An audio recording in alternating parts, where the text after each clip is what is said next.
এবার ইসরায়েলে বড় ধরনের রকেট হামলা চালিয়েছে লেবাননের সশস্ত্র সংগঠন হিজবুল্লাহ। শনিবার দিবাগত রাত ১টার দিকে হাইফা শহরের রামাত ডেভিড বিমান ঘাঁটিতে কয়েক ডজন রকেট হামলার কথা জানিয়েছে তারা। নাজারেত শহরেও হামলার কথা জানিয়েছে হিজবুল্লাহ। লেবানন থেকে 10টি রকেট নিক্ষেপের কথা স্বীকার করেছে ইসরায়েলের সামরিক বাহিনী। তবে লক্ষ্যবস্তুতে আঘাত হানার আগেই বেশিরভাগ রকেট ধ্বংস করার দাবি করছে ইসরায়েল। দেশটির পুলিশ বলছে, রকেট হামলায় বিভিন্ন স্থানে ক্ষয়ক্ষতি হলেও কেউ হতাহত হয়নি। লেবাননের রাজধানী বৈরুতে ইসরায়েলের বিমান হামলার জবাবে হিজবুল্লাহ এসব রকেট হামলা চালায়। চলতি সপ্তাহে পরপর 2 দিন লেবাননের রাজধানী বৈরুতে হামলা চালিয়েছে ইসরায়েল। এ ঘটনায় নিহত হয়েছে হিজবুল্লাহর শীর্ষ নেতা ও শিশুসহ অন্তত 37 জন। আহত হয়েছে আরও অনেকে। এ ঘটনার প্রতিশোধ নিতে শনিবার দিবাগত রাত 1:10 উত্তর ইসরায়েলের হাইফা ও নাজারেত শহরে রকেট হামলা চালায় হিজবুল্লাহ। হাইফা শহরের পূর্ব দিকের রামাত ডেভিড বিমান ঘাঁটি লক্ষ্য করে কয়েক ডজন রকেট হামলা চালায় তারা। এ হামলার পর বেশ কিছু স্থানে আগুন ধরে যায় বলে জানায় ইসরায়েলের গণমাধ্যম। আগুন নিয়ন্ত্রণে আনতে ব্যবহার করা হয় এয়ারক্রাফট। রবিবার মধ্যরাতের পর উত্তর ইসরায়েল জুড়ে সতর্কতামূলক সাইরেন বাজানো হয়। ইসরায়েলের পুলিশ বলছে, রকেট হামলায় বিভিন্ন স্থানে ক্ষয়ক্ষতি হলেও কেউ হতাহত হয়নি। হিজবুল্লাহর দাবি, গত অক্টোবর থেকে উভয় পক্ষের মধ্যে পাল্টাপাল্টি রকেট ও বিমান হামলা শুরু হওয়ার পর ইসরায়েলের অভ্যন্তরে এটিই ছিল তাদের প্রথম রকেট হামলা। এসব হামলায় ধ্বংসস্তূপে পরিণত হয় হাইফা ও নাজারেত শহর। বিধ্বস্ত এলাকায় কাজ করছে ফায়ার সার্ভিস ও উদ্ধারকর্মীরা। এদিকে লেবানন থেকে 10টি রকেট নিক্ষেপের কথা স্বীকার করেছে ইসরায়েলের সামরিক বাহিনী, যার বেশিরভাগই লক্ষ্যবস্তুতে আঘাত হানার আগেই ধ্বংস করা হয়েছে বলে দাবি তাদের। এদিকে এক বিবৃতিতে হিজবুল্লাহ জানিয়েছে, এ হামলায় একটি নতুন ধরনের ক্ষেপণাস্ত্র ব্যবহার করেছে তারা, যা এর আগে কখনোই ব্যবহার হয়নি। অন্যদিকে সম্প্রতি দুই পক্ষের মধ্যে পাল্টাপাল্টি হামলার সংখ্যা উল্লেখযোগ্য হারে বেড়েছে। এ বিষয়ে লেখক এবং বিশ্লেষক গেডিয়ান লেভি বলেন, ইসরায়েলি বাহিনী হিজবুল্লাহর সাথে উত্তেজনা বাড়িয়েছে। আশঙ্কা করা হচ্ছে তাদের এমন অনড় অবস্থান এই অঞ্চলকে যুদ্ধের দিকে টেনে নিয়ে যাবে, যা ভয়ানক ভুল কাজ হবে বলে মনে করেন তিনি। এ সংঘাত ইসরায়েলের জন্য অর্থবহ কোনো অর্জন বয়ে আনবে না।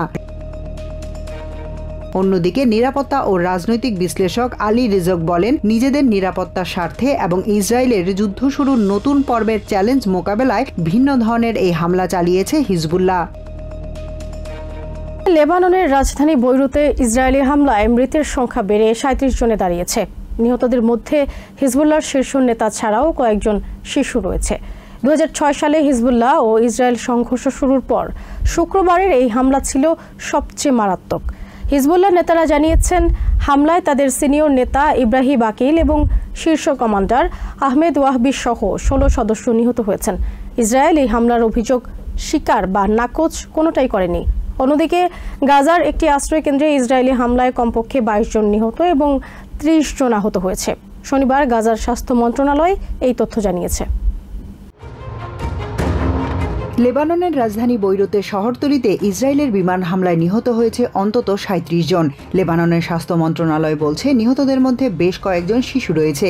এ নিয়ে শনিবার পর্যন্ত মৃতের সংখ্যা দাঁড়িয়েছে কয়েক ডজনে। 2006 সালে হিজবুল্লাহ ও ইসরায়েল সংঘর্ষ শুরুর পর শুক্রবারের এই হামলা ছিল সবচেয়ে মারাত্মক।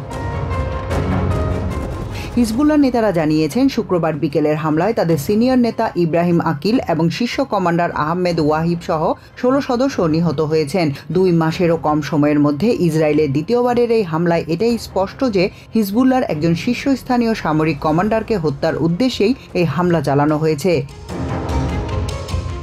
গত জুলাই মাসে ইসরায়েলের বিমান হামলায় নিহত হন দলের শীর্ষ সামরিক কমান্ডার ফুয়াদ শুকর। এই ঘটনা ইসরায়েল এবং ইরান সমর্থিত গোষ্ঠীর মধ্যে উত্তেজনা ও দ্বন্দ্বকে তীব্র করে তোলে। এদিকে শনিবার ঘটনাস্থলে গণমাধ্যমের সাথে কথা বলার সময় হিজবুল্লাহ সমর্থিত পরিবহন মন্ত্রী আলী হামিয়া বলেন, হামলার ঘটনায় এখনও অনেক মানুষ নিখোঁজ রয়েছে। তিনি বলেন, ইসরায়েল এই অঞ্চলকে যুদ্ধের দিকে টেনে নিয়ে যাচ্ছে। চলতি সপ্তাহের শুরুতে পরপর 2 দিন হামলা চালিয়েছে ইসরায়েল। এই হামলা হিজবুল্লাহ গোষ্ঠীর জন্য মারাত্মক ক্ষতিকর ছিল, যেখানে হিজবুল্লাহ সদস্যদের পেজার এবং ওয়াকিটকি বিস্ফোরিত হয়। এতে প্রাণহানির সংখ্যা বেড়ে দাঁড়ায় 39 জনে। আহত হয়েছে 3000-এরও বেশি মানুষ। এই 2 হামলার জন্য ইসরায়েল দায়ী বলে ব্যাপকভাবে বিশ্বাস করা হয়েছিল। তবে ইসরায়েল এমন অভিযোগ স্বীকার বা নাকচ কোনোটাই করেনি। শুক্রবার সন্ধ্যায় ইসরায়েলি মিডিয়ায় দেয়া এক বিবৃতিতে প্রধানমন্ত্রী বেঞ্জামিন নেতানিয়াহু বলেছেন, ইসরায়েলের লক্ষ্য স্পষ্ট এবং তারা সেই দিকে এগিয়ে যাবে। দেশটির প্রতিরক্ষা মন্ত্রী ইয়াভ গ্যালন্ট বলেছেন, ইসরায়েল উত্তর সীমান্তে যুদ্ধের নতুন পর্ব শুরু করেছে। 2023 সালের অক্টোবর থেকে ইসরায়েল লেবানন সীমান্তের উভয় পাশের ঘরবাড়ি থেকে কয়েক হাজার মানুষকে সরিয়ে নেওয়া হয়। হামাসের বিরুদ্ধে ইসরায়েলের যুদ্ধ শুরুর পর গাজায় প্যালেস্টাইনিয়ানদের সমর্থনে ইসরায়েলে রকেট হামলা চালায় হিজবুল্লাহ। এদিকে লেবাননের পর এই হামলার ঘটনায় স্বজনদের নিয়ে শঙ্কায় আছেন অস্ট্রেলিয়ায় বসবাসরত লেবানিজরা। সিডনিতে লেবানিজ মুসলিম অ্যাসোসিয়েশনের সেক্রেটারি গামেল খির বলেন, পেজার ও ওয়াকিটকি বিস্ফোরণের ঘটনা এখানকার বাসিন্দাদের মধ্যে উদ্বেগ বাড়িয়েছে। তারা এখন নিজ দেশে ফোন কল করতেও আতঙ্ক বোধ করছেন।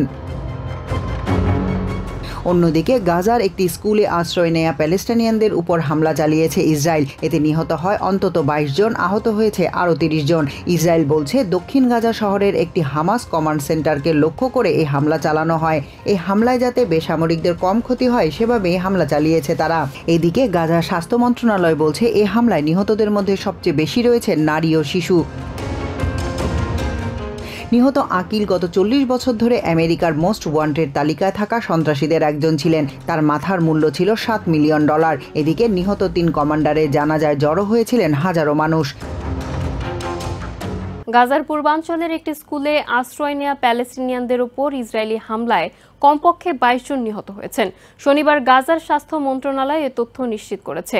গাজার পূর্বাঞ্চলে জেইতুন স্কুল লক্ষ্য করে ইসরায়েল এই হামলা চালিয়েছে বলে নিশ্চিত করেছে গাজার প্যালেস্টিনিয়ান সিভিল ডিফেন্স এজেন্সি। শনিবার গাজার জেইতুন স্কুলে বিমান হামলা চালিয়েছে ইসরায়েলি বাহিনী। এতে অন্তত 22 জনের মৃত্যুর খবর পাওয়া গেছে। নিহতদের মধ্যে 13 জন শিশু ও 6 জন নারী রয়েছেন। গাজার ওই স্কুলে আশ্রয় নিয়েছিলেন প্যালেস্টাইনিয়ানরা। গাজার স্বাস্থ্য মন্ত্রণালয় জানিয়েছে, এই হামলায় নিহতের পাশাপাশি আহত হয়েছেন অন্তত 30 জন। আহতদের মধ্যে অনেকের শরীর আগুনে পড়ে গেছে।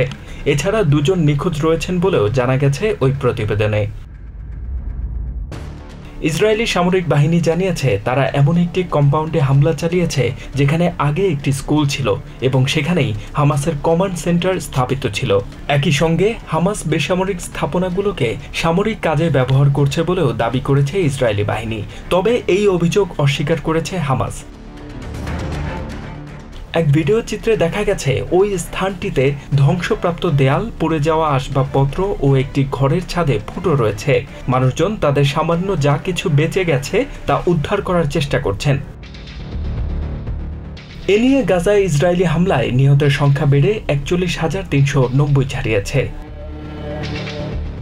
ফুলহ্যাম ফুটবল ক্লাব ও লন্ডনের বিলাসবহুল পণ্যের দোকান হ্যারোডসের প্রয়াত মালিক মোহাম্মদ আল ফায়াদের বিরুদ্ধে ধর্ষণ ও যৌন নিপীড়নের অভিযোগ তুলেছেন 37 নারী। কয়েকদিন আগে বিবিসি এই সংক্রান্ত একটি প্রামাণ্যচিত্র প্রকাশের পর একের পর এক অভিযোগ নিয়ে প্রকাশ্যে আসতে শুরু করে ভুক্তভোগীরা। শুক্রবার এই নারীদের আইনজীবীরা জানান, ফায়াদ এই নারীদের সাথে এমন ঘৃণ্য আচরণ করেছেন যা কল্পনাও করা যায় না।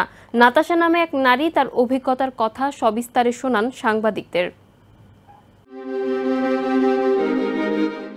প্রয়াত বিলিয়নিয়ার মোহাম্মদ আল ফায়াদ ব্রিটেনে বেশ প্রভাবশালী ব্যবসায়ী হিসেবে পরিচিত ছিলেন। হ্যারোডস ও ফুলহ্যাম ফুটবল ক্লাবের সাবেক এই মালিক প্রিন্সেস ডায়ানার সাথে দুর্ঘটনায় প্রাণ হারানো ডোডি আল ফায়াদের বাবা। শুক্রবার আল ফায়াদের বিরুদ্ধে তার এক সময়ের প্রতিষ্ঠান হ্যারোডসের 37 নারী কর্মকর্তা কর্মচারীদের করা ধর্ষণ ও যৌন নিপীড়নের অভিযোগে তথ্য পাওয়া যায়। নাতাশা নামে এক ভুক্তভোগী এ সময় তার সাথে ঘটা ঘটনা সাংবাদিকদের বিস্তারিত জানান। বলেন, তাকে ধর্ষণ চেষ্টার পর ওই ঘটনা কাউকে না জানাতে হুমকিও দেন ফায়াদ। আল ফায়াদের বিরুদ্ধে অভিযোগকারীদের আইনজীবীরা বলেন, এই ধরনের যৌন নিপীড়নের ঘটনা তারা তাদের পেশা জীবনে কখনো দেখেননি। আইনজীবীদের এই দলে রয়েছেন প্রখ্যাত আমেরিকান আইনজীবী গ্লোরিয়া অলরেড। তিনি বলেন, গত বছর 93 বছর বয়সে মারা যাওয়ার আগে আল ফায়াদ এই অপরাধগুলোর কোনোটিরই দায়িত্ব নেননি। প্রায় এক যুগ ধরেই ফায়াদের বিরুদ্ধে এমন অভিযোগ উঠছে।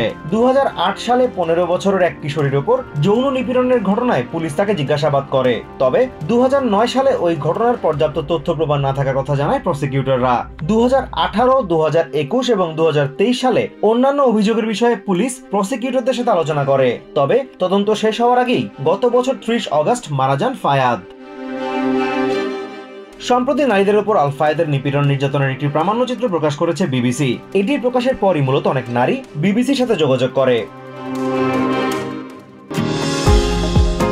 নিউ ইয়র্ক থেকে সম্প্রচারিত TVN 24 টেলিভিশন বিশ্বজুড়ে বাঙালির কণ্ঠস্বর।